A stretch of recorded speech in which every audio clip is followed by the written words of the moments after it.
You might be great at social media, but you don't need to build a social media driven business. You might love writing, but you might not need to be a blogger.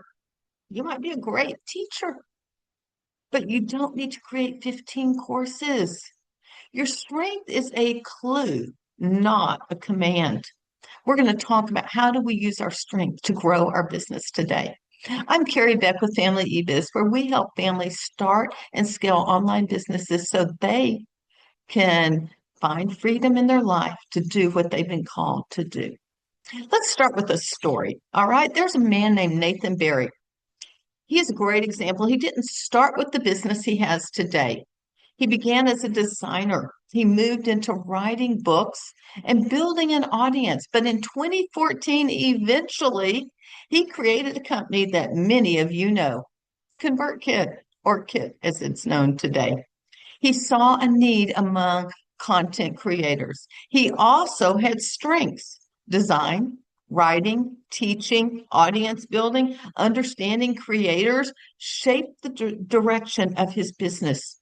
He describes the journey as moving from freelance web design to iPhone apps, books, courses, email, eventually, Kit.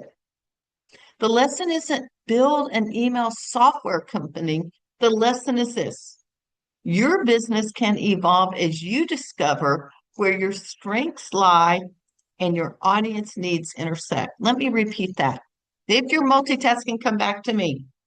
Your business can evolve as you discover where your strengths are and where your audience needs intersect. So don't confuse more with growth. More products do not automatically mean more sales. You have got to look at your strengths and what your people's problems are. More content doesn't automatically mean more revenue. Building more products, creating all those products that all of you are making does not bring more sales. You have got to go back some to the basics. And sometimes the best growth move is eliminating something. That means like maybe I had to get rid of some products because they weren't serving my purpose. So I want you to ask yourself this: what am I doing because someone told me I should? What am I doing because someone told me I should? What am I doing because it actually works? There is the better question. I want you to think about your current business and your list of ideas. I want you to pick one thing that you've been considering doing that is not necessary for your current business. And I want you to write not now. If y'all only knew the list of ideas that I have to keep pushing on, whether it's next week or next quarter, it's not the most important thing. I have so many ideas of things, I just don't have time to do them. This is not quitting. It's protecting the business that you're actually trying to build. And seriously, you've got to get rid of the ideas that are not going to bring in revenue. You've got to get rid of the business ideas, not just that. Again, what is your strength? What are your people's problems? And where do they intersect? Are you really meeting that? And if you think this is just good for them, so they should buy it, that's not going to help. You need to solve their problems. You are a painkiller. You need to kill their pain with your problem, with your, sorry, not problem, with your solution, with your product. So before adding another strategy, I want you to ask these questions. Take a minute. If you're not driving, pull out your phone or a piece of paper, and I want you to answer these three questions. Is this something I'm naturally good at or willing to become good at?